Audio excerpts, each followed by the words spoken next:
No sooner had the two armies come near than a champion swept out of the Trojan ranks, the noble prince Alexandros. That was the name of Paris, who had carried off Helen. A leopard skin hung over his shoulders with bow and sword. He took his two sharp spears and challenged all comers to fight him man to man. So he strode out with long steps. Menelaus saw him with joy, as a lion spies a victim when he is hungry and finds a horned stag or a wild goat. Greedily he devours his prey, even if dogs and lusty lads set upon him. So Menelaus was glad when he set eyes on Alexandros, for he thought he was sure to punish the traitor. At once he leapt down from his chariot in his armor. But as soon as Alexandros saw him come out in front, his heart sank, and he slunk back into the ranks to save himself. He might have been someone walking through the woods who suddenly sees a snake and jumps back, all of a tremble, pale with fear. So Alexandros jumped back, and so he slunk into safety. Then Hector rated him with scorn. "Damn you, Paris, you handsome woman-hunter, you seducer! I wish you had never been born. I wish you had died unwedded. Yes, I wish that. And it would have been much better than to be a public pest, a thing of contempt. What guffaws there must be over there. They thought you a prime champion because you are good-looking, but there's no pluck in you, no fight. Were you like this when you got your fine company and set sail over the sea and traveled in foreign lands and brought home a handsome woman? She was to marry into a warlike nation. She was to be the ruin of your father and all his people, a joy to your enemies, a disgrace to yourself. So you would not stand up to Menelaus? You ought to find out what sort of fellow he is whose wife you are keeping. There would be little use then for your harp and the gifts of Aphrodite, your fine hair and good looks when you lie in the dust. Well, the Trojans are all cowards, or you would have had a coat of stone long ago for the evil you have done." Alexandros replied, "That is true enough, Hector, that is true enough. Your heart is always as hard as steel, like a shipwright's axe when he slices off a spar from a tree with all the strength of a man. A hard heart indeed. Don't taunt me with Aphrodite's adorable gifts. You can't throw away a god's gifts, offered unasked, which none could win by wishing. Very well now, if you want me to fight, make both armies sit down on the ground and put me between them with Menelaus to fight for Helen and all her wealth. Whichever proves the better man, let him take both wealth and woman home with him. Then let both sides swear friendship and peace, you to stay in Troy, they to go back to Argos, where there are plenty of fine women." Hector was well satisfied with this. He went out between the ranks, holding his spear by the middle, and waved back his men. The Trojans sat down in order, but the Achaeans at first went on shooting at him and throwing javelins and stones, until King Agamemnon shouted in a loud voice, "Stop it! Men, don't shoot, men! Hector wants to say something." They stopped at once and fell silent. And then Hector spoke out between the armies.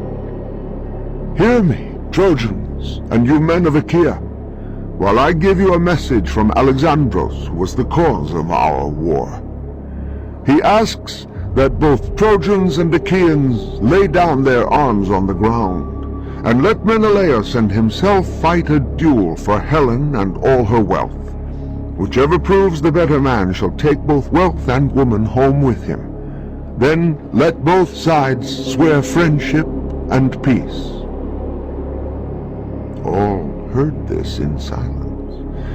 Then Menelaus cried out, "Hear me also! This touches me most nearly, but my mind is that Achaeans and Trojans should now be reconciled. You have suffered enough for this quarrel of mine which Alexandros began. Whichever of us is fated to die, let him die, and let the others make friends forthwith. You bring 2 lambs, a white ram and a black ewe for earth and sun, and we will bring another ram for Zeus. Call his grace King Priam, that he may take the oath himself, for his sons are overbearing and faithless, and we do not wish anything done to violate the solemn oath. Young men's minds are always aflutter, but when an old man is there, he looks both before and behind to see that the best is done for both sides. Achaeans and Trojans were all glad that there was some hope to end that lamentable war. They arranged their chariots in order, the men got out and put off their armor, laying it all upon the ground close together, and leaving a small space between the armies. Hector sent 2 heralds into the city to fetch the animals and to call Priam. King Agamemnon sent Talthybius to the camp with orders to bring the ram. Meanwhile, Iris had her own errand to Helen. She took the likeness of her good sister Laodice, the most beautiful of Priam's daughters, the wife of Helicaon Antenor's son.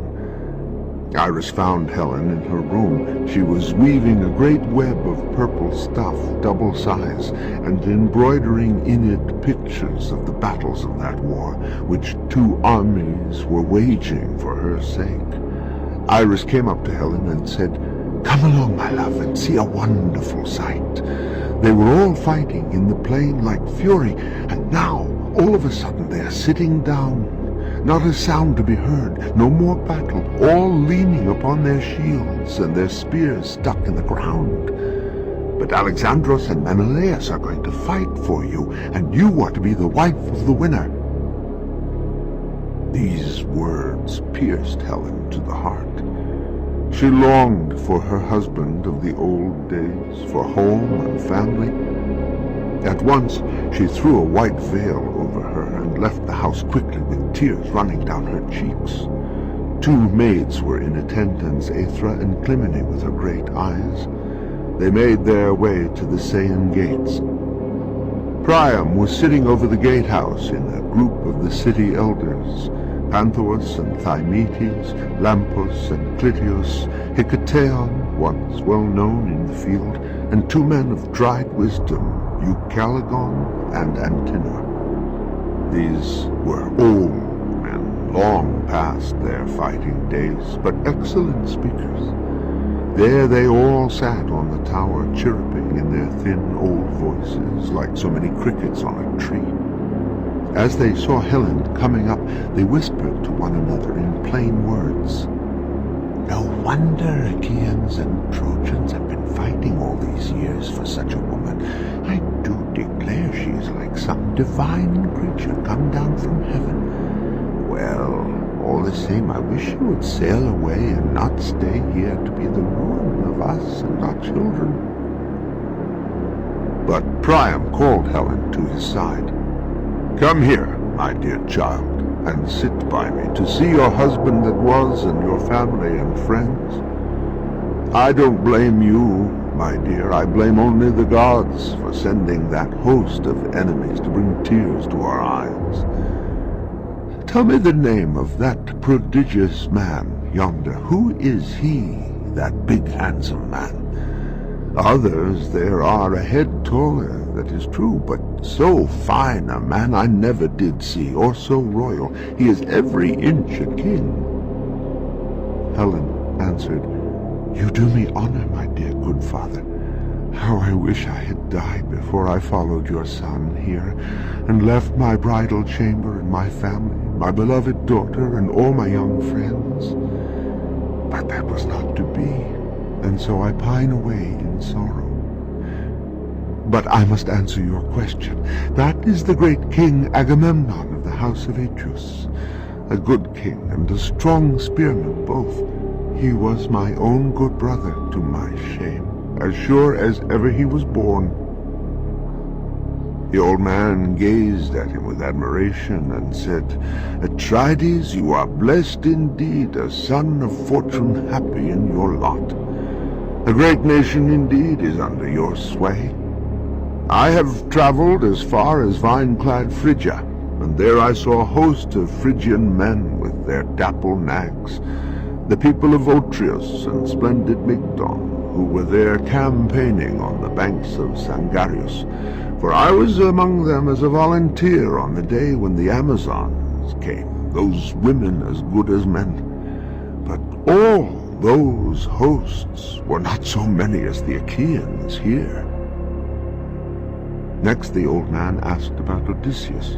Tell me again, dear child, who is that? A head shorter than my lord King Agamemnon, but broader in shoulders and chest.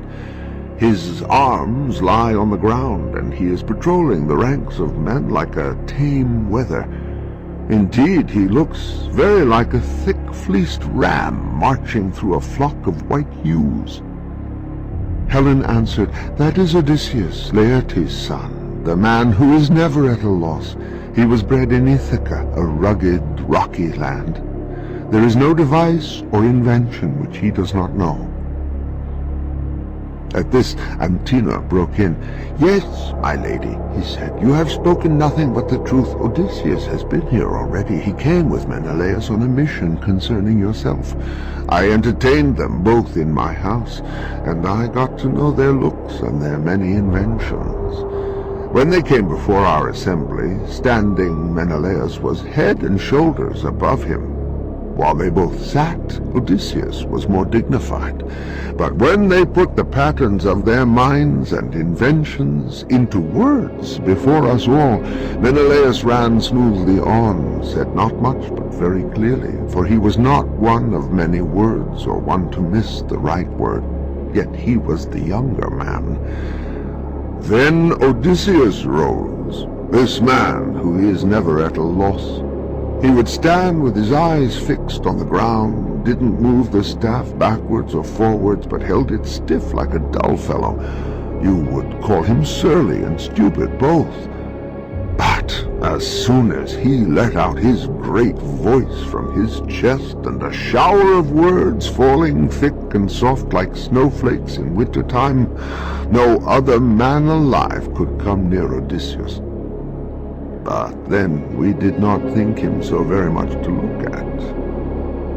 Then the old man saw Iliás and asked again, Who is that other big handsome man among the Achaeans, standing head and broad shoulders above the rest?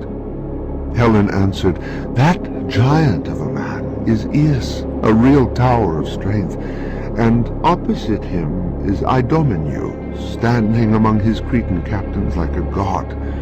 Menelaus often entertained him in our house when he used to come over from Crete. And now I can see all the others that I know, and I can tell you their names, but two I cannot see, two young princes, Castor, who can tame any horse, and Polydeuces, the boxer, my own two brothers, my own mother's sons. I wonder if they never left Lacedaemon, or perhaps they did come. And now they will not show themselves in the field, because I have brought all that shame upon them. But it was not as she said. Already Mother Earth held them fast, far away in Lacedaemon, their own native land. By this time the heralds in the city were bringing the lambs for the sacrifice, and the generous wine in a goatskin. Idaeus, holding a large bowl and golden cups, came up to the old king and said, Rise up, Laomedontiades, you are summoned by the chief captains of the embattled hosts of Ilios and Achaea to come down into the plain and to make a sworn league of friendship. Alexandros and Menelaus will fight with long spears for the woman. The victor shall hold both woman and wealth. But we shall all make a sworn league of friendship, that we may hold our own rich land, and they may return to their country of noble horses and fair women. The old man shivered, but he ordered his men to harness the horses, and they set to with a will. Priam entered the car and picked up the reins. Antenor took his place beside him, and they drove the team swiftly through the Scaean gates. When they reached the plain, they dismounted between the two armies. Then Agamemnon rose up, and Odysseus. The heralds solemnly brought the offerings together, and mixed wine in the bowl, and poured water over the two kings' hands. Agamemnon drew the knife which hung by the sheath of his great sword, and cut hairs from the lambs' heads.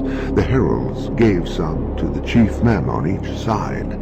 Then Agamemnon lifted up his hands, and prayed in a loud voice, "O Father Zeus, almighty and most gracious, Lord of Ida, O Son, who seest all things and hearest all things, O rivers and earth, and ye too who in the world below punish after death men who swear a false oath, be you witnesses, keep this oath sacred.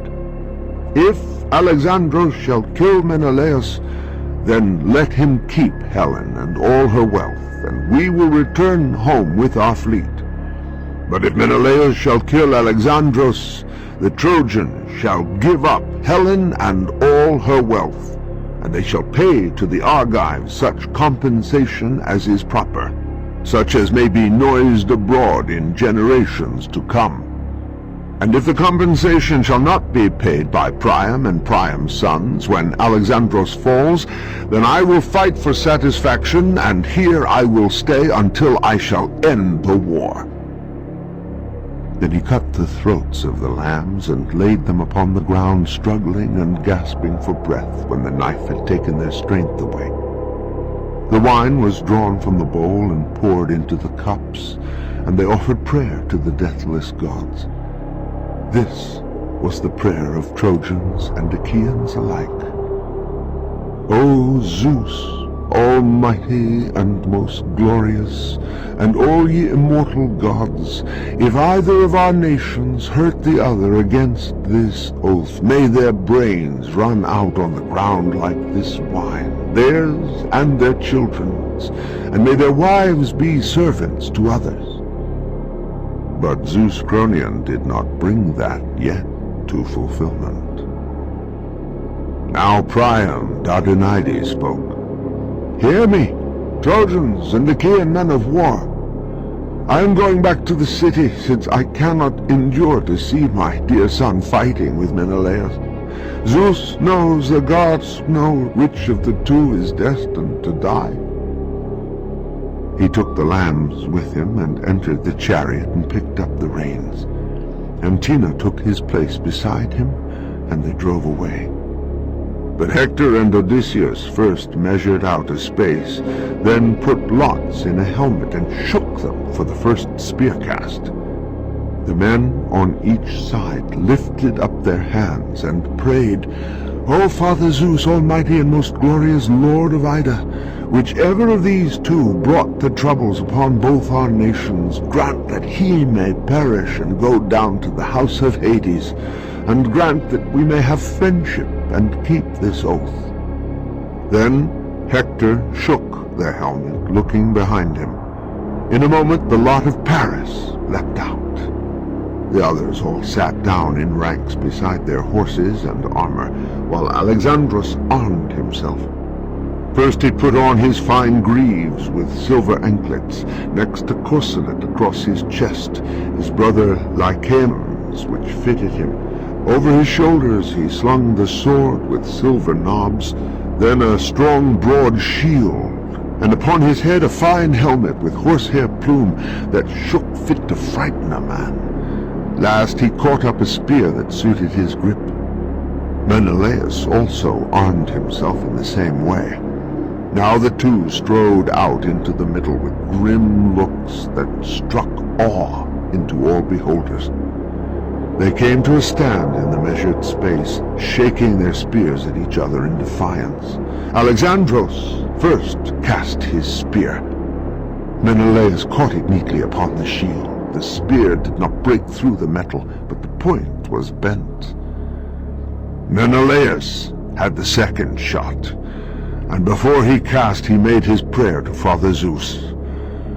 O Lord Zeus, grant vengeance upon Alexandros, who has wronged me unprovoked. Bring him low by my hand, that many a man may shudder in long generations to come at the thought of wronging a friend who shows him hospitality.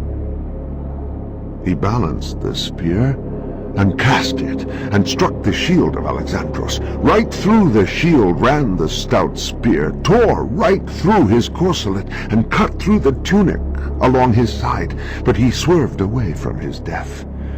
Then Atrides drew his sword, and stretching over, struck the horn of the helmet, but the blade broke upon it in 3 or 4 splinters, and fell from his hand.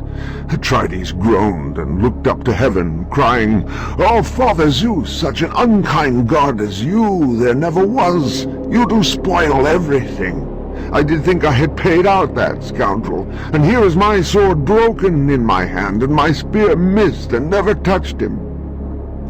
He made one leap and caught hold of the horsehair plume, turned and dragged Alexandros towards his own ranks. The helmet strap choked him, pulled tight under his chin, and Menelaus almost got him. A glorious victory it would have been, but Aphrodite saw it and broke the strap. So all he got was the empty helmet. He threw it over with a swing to his friends, and leapt back to kill his enemy with the spear.